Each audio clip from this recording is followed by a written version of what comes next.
Bonjour à tous chers étudiants, alors on se retrouve aujourd'hui pour cette troisième vidéo d'une série de 3 qui porte sur les développements limités. Alors on a déjà vu dans la première vidéo, rappelez-vous, tout ce qui est généralité, propriété, formule de Taylor, et dans une seconde vidéo, tout ce qui est opération sur les développements limités. Alors ça, si vous avez du mal, je ne peux que vous conseiller d'aller la voir, vous avez le lien en haut à droite qui apparaît. Et donc, on va terminer cette série avec la troisième vidéo qui va porter sur les applications des développements limités. Alors évidemment, la première application à laquelle on va penser, ça va être la recherche de limites, mais aussi le développement limité va nous permettre de nous fournir un équivalent. Donc si f admet un développement limité en A, donc du type de ce que vous voyez en face de vous, donc ici, voilà, alors pour obtenir un équivalent de f de x, c'est très simple, vous retenez tout simplement le premier terme non nul de son développement limité. Donc vous voyez ici, moi ça démarre à p, donc l'équivalent de f de x, ça sera cp x moins a puissance p. Alors allez-y, on va mettre en application tout de suite cette notion-là. Donc comme d'habitude, hein, on fait pause, on réfléchit, on tente sa chance et après seulement on regarde l'exercice. Alors j'y vais, donc je vais démarrer, je commence par chercher un équivalent de la première fonction qu'on me propose. Donc ici, je reconnais la forme 1 plus x puissance alpha. Donc 1 plus x puissance alpha, le dl, alors si je mets simplement les premiers termes, hein, en 0 bien sûr, hein, ça va être 1 plus alpha x plus alpha alpha moins 1 sur 2 factoriel x au carré. Allez, j'en rajoute encore un, alpha, alpha moins 1, alpha moins 2 sur 3 factoriel x puissance 3, etc. Voilà. Donc ici, la racine, ça sera évidemment de la puissance 1 demi. Et donc on va pouvoir écrire donc 1, donc le alpha pour moi c'est du 1 demi, je vais donc avoir plus 1 demi de x. Alors ici on n'a pas d'ordre à préciser, hein, donc en soi l'idée c'est de pousser le développement limité le moins loin possible pourvu que ça marche évidemment. Donc si ça marche pas, bah, on rajoute un degré et on voit si ça peut convenir. Donc pour l'instant je vais mettre en attente mon développement limité à l'ordre 1. Je vais écrire celui de racine de 1 moins x et puis bah, je vais tout simplement voir si ça peut convenir ou si je dois aller plus loin. Donc si je prends mon racine de 1 moins x, donc là, bah, je vais m'appuyer sur le DL d'avant, évidemment, pour l'obtenir, puisqu'il me suffit de substituer x par moins x, qui tend toujours vers 0. Et là, j'ai du 1 moins 1 demi de x. Et maintenant, il va falloir anticiper un petit peu le calcul pour voir si ça convient. Donc, si je soustrais ces deux quantités-là, donc pour l'instant, les DL à l'ordre 1, je vais avoir du x. Alors, vous voyez, si j'ai du x, le souci, c'est que ça va aller se simplifier avec le x qui est là. Donc, je vais avoir du 1, moins 1, 0. Et donc là, pour obtenir un équivalent, bah, on voit que ça ne peut pas convenir. Donc, je vais aller pousser un cran plus loin. Donc là, alpha qui fait 1 demi, alpha moins 1 demi, avec le 1 sur 2. Donc là, on va récupérer du moins 1 huitième. X au carré. Alors pareil, je vais décider de m'arrêter là, hein, on va voir si ça peut convenir. Donc ici, bah, ça va pas changer le signe parce que si je remplace x par moins x, j'ai une puissance paire, hein, donc ça changera pas grand-chose. Et là, je me rends compte que par soustraction, bah, j'ai ce terme-là qui va s'annuler. Donc cela, évidemment, il s'annule, mais celui-là aussi, donc ça ne m'apporte rien. Et donc, je suis encore obligée d'aller pousser toujours un cran plus loin. Donc là, j'en suis à l'ordre 3 ici, hein. Donc, je calcule alpha 1 demi, alpha moins 1 demi, alpha moins 2 moins 3 demi, donc le tout sur 3 factoriel. Et ben, on va simplifier tout ça pour obtenir finalement du plus 1 16e de x au cube. Donc là, je vais obtenir du moins 1 16e de x au cube. Et cette fois-ci, je vois que les quantités ne s'annulent pas par soustraction puisqu'elles sont de signes opposés. Et donc, je vois que l'ordre 3 peut suffire. Très bien, alors je n'ai plus qu'à remplacer dans mon expression. Donc 1 plus x moins racine de 1 moins x sur x moins 1. Donc ici, par addition, je vais avoir 1 demi de x moins 1 demi de x, soit x. Donc ici, 2 16e, soit 1 huitième de x au cube, plus mon petit o bien sûr, de x au cube, le tout sur x, avec du moins 1. Donc là, je vais pouvoir simplifier par les x, je mets au facteur et je simplifie. Donc je vais récupérer du 1 plus 1 huitième de x au carré. Alors, le petit o, je le mets toujours à la fin de mon expression, évidemment. Et là, je vais avoir donc du petit o de x2 une fois que j'ai simplifié par x. Donc les 1 s'annulent, et donc là j'ai réussi à avoir un DL, donc à l'ordre 2 ça m'a suffi pour récupérer mon équivalent, l'équivalent en 0 qui sera donc 1 huitième de x carré. Alors maintenant je dois en déduire la limite de cette fonction là. Alors pour aller peut-être un chouïa plus vite, je vais lui donner un nom à cette fonction, on va l'appeler f de x, d'accord? Et donc on va avoir f de x qui va être finalement équivalente à, donc là je vais récupérer l'équivalent du numérateur qui est 1 huitième de x carré, je vais pouvoir quotienter par x carré puisque je rappelle que les équivalents sont parfaitement compatibles avec les produits et les quotients, et donc il va me rester simplement du 1 huitième par équivalence. Et donc la limite en conséquence de f de x va être aussi, bien sûr, 1 huitième lorsque x tend vers 0. Donc voilà pour cette première application. Une seconde application donc des DL, ça va être de faire une recherche de la tangente, puisque ça correspond, quand il existe bien sûr, au développement limité à l'ordre 1 de la fonction. Mais évidemment, je vais avoir une information supplémentaire qui va être la position de la courbe par rapport à sa tangente. Et pour ça, qu'est-ce qu'il me suffit de faire ? Il suffit de pousser l'ordre de mon développement limité. Donc là, vous voyez, j'ai l'ordre 1 qui va me fournir ici l'équation de la tangente, un cran plus loin. Alors, le cran plus loin, faites juste attention, c'est pas forcément de l'ordre 2, puisque le terme d'ordre 2 peut valoir 0, peut être nul. Et donc, ça va être simplement le terme suivant non nul. Donc ainsi, ça va me fournir un équivalent de la différence de f de x moins l'équation de la tangente. Et évidemment, dans le voisinage de a, je vais donc obtenir le signe de cette différence et donc la position de la courbe vis-à-vis de sa tangente. Alors encore une fois, on y va pour tout simplement une application pour être sûr d'avoir bien compris cette notion-là. Allez, on fait pause, on réfléchit à la question et on revient voir la correction que je vous présente donc tout de suite. Alors, donc je commence par faire un développement limité de cette quantité, donc 2 plus 2x plus x carré. Donc vous voyez là, quand x tend vers 0, à l'intérieur là ça tend vers 2, ça me plaît pas trop, parce que j'aimerais bien toujours me ramener à un DL en 0. Donc dans la vidéo numéro 2, j'ai expliqué comment se ramener un DL en 0 lorsqu'on est au voisinage d'un point A quelconque. Donc allez voir cette vidéo surtout si vous ne savez toujours pas le faire, et sinon nous on va l'appliquer directement. Donc pour ce faire, je vais simplement m'arranger pour avoir du 1 plus quelque chose qui tend vers 0.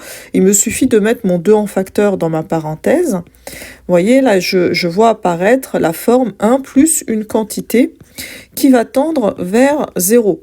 Je parle de cette quantité-là qui tend bien vers 0 lorsque x tend vers 0. Donc je vais simplement aller maintenant utiliser ma propriété du log pour séparer mes deux quantités. Et là, je vais aller m'appuyer maintenant sur le développement connu de log de 1 plus h. Donc ça, c'est un développement que maintenant, on est censé connaître par cœur. Donc là, si j'écris les premiers termes, ça va me donner h moins h carré sur 2, plus h3 sur 3, moins h4 sur 4, etc. Alors bon, après, à savoir à quel ordre on va devoir s'arrêter, ça, on verra ensuite. Donc j'y vais, je compose directement, donc ça me fait ici la quantité h, donc ce qui représente h pour moi, je le répète, c'est cette quantité-là qui tend bien vers 0. Et donc ça me donne x plus x carré sur 2. Alors ici, comme j'ai du degré 2, je vais aller jusqu'à au moins l'ordre 2 pour obtenir le DL numéro 2. On avait dit qu'il faut pousser un cran plus loin que l'ordre 1. Donc ici, ça me donne x moins x carré sur 2 au carré. Et là, bon, je m'arrête, je réfléchis et je vois si ça me convient. Alors, de tête, vous voyez, bon, j'ai le degré 1 qui est là. Là, je vois apparaître ici l'équation de ma tangente en 0. Et si je calcule les coefficients de degré 2, je me rends compte que dans cette parenthèse, la suivante, il n'y a que le degré 2 qui va rester, vous voyez, parce que le terme double déborde déjà de la puissance 2. Donc il me reste ce terme 2 avec le coefficient moins 1,5 devant. Donc là, il va me rester du moins 1,5 de x carré. Et vous voyez que ça va aller se simplifier avec cette quantité-là. Donc du coup, j'aurais pas réussi à avoir un ordre plus loin. Donc je vais être obligée de pousser jusqu'à l'ordre 3. Donc on y va, 1 tiers de x moins x carré sur 2 au cube, pardon, plus petit o de x au cube. Donc là, on espère que ça devrait aller. Donc on y va. Donc on avait dit que ces termes-là allaient se simplifier. Donc ça va me donner log de 2 plus x, donc celui-là qui va s'annuler. Alors cette fois-ci, j'ai le terme double qui va pouvoir rester parce que vous voyez, le terme double, il est de degré 3. Donc je vais avoir ici du moins x au cube, voilà, moins x au cube, donc plus 1,5 de x au cube. Alors par contre, c'est un plus ici, je me suis trompée, ce qui transforme le plus en moins. Et voilà, là on est bon. Et pourquoi j'ai mis des plus partout? Je ne sais pas, des moins partout, donc je rectifie.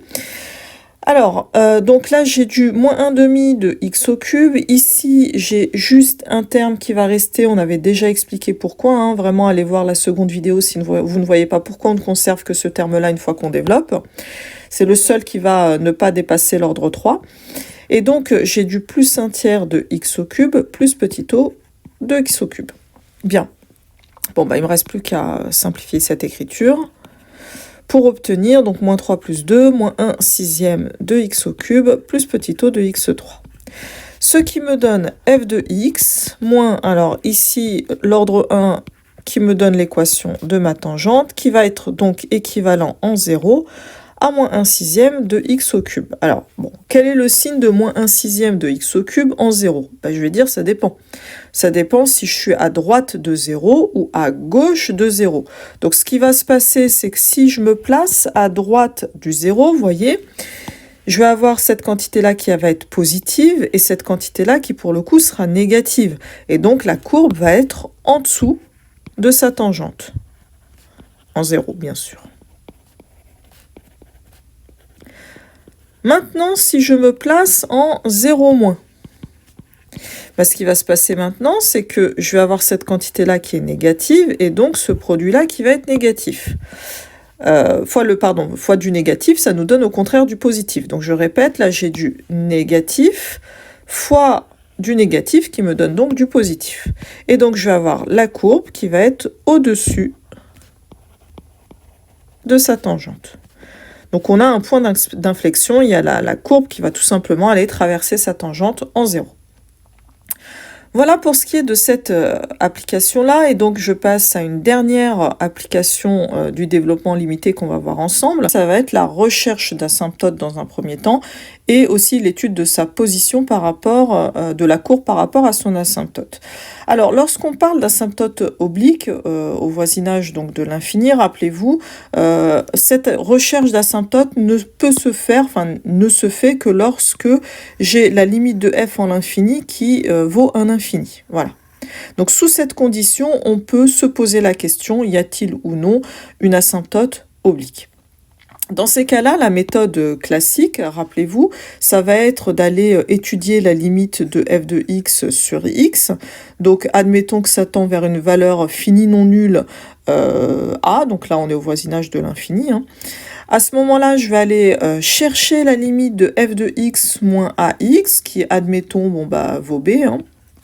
Et donc, j'aurai l'équation de la tangente, de l'asymptote, ax plus b.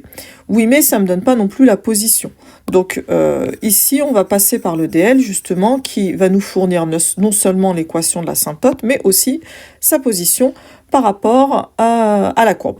Alors, donc, on repart toujours sur l'idée de calculer la limite de f de x sur x, mais cette fois-ci, on va passer par un dl. Et donc, on va avoir f de x sur x, qui va pouvoir s'écrire 1 sur x racine de x au cube sur x moins 1. Alors, la première chose qu'on doit se dire lorsqu'on cherche un DL, c'est que ici on est au voisinage de l'infini et qu'évidemment on ne connaît pas de DL, on ne sait pas faire de DL au voisinage de l'infini. Par contre, si x tend vers l'infini, 1 sur x tend vers 0. Et là, c'est beaucoup plus intéressant. Donc, quoi qu'il arrive, on essaiera de faire apparaître dans notre écriture uniquement des quantités en 1 sur x. Alors ensuite, juste une petite remarque ici, simplement pour faire remarquer que x étant strictement plus grand que 1, on peut tout à fait écrire x comme la racine de x carré. Alors, tout ceci étant dit, je vais pouvoir avancer, alors je vais plutôt me mettre là. Et ici, je vais passer, voyez, mon x à l'intérieur de ma racine, en l'écrivant tout simplement racine de x au carré. Je simplifie.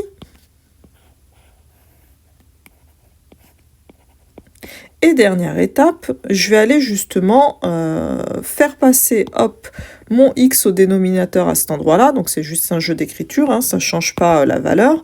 Simplement pour faire apparaître des quantités en 1 sur x.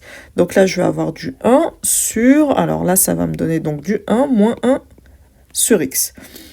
Et puis, pourquoi pas l'écrire pour reconnaître un DL connu, 1 sur 1 moins x à la puissance moins 1 demi. Bien. Alors, évidemment, ça, on sait faire. Hein. Là, on reconnaît la forme 1 plus x puissance moins 1 demi. Alors ici, ça nous donnerait, si je mets du x, alors je vais peut-être l'appeler y, juste pour pas qu'il y ait de confusion, hein, parce que y là serait au voisinage de 0, nous notre x est au voisinage de l'infini.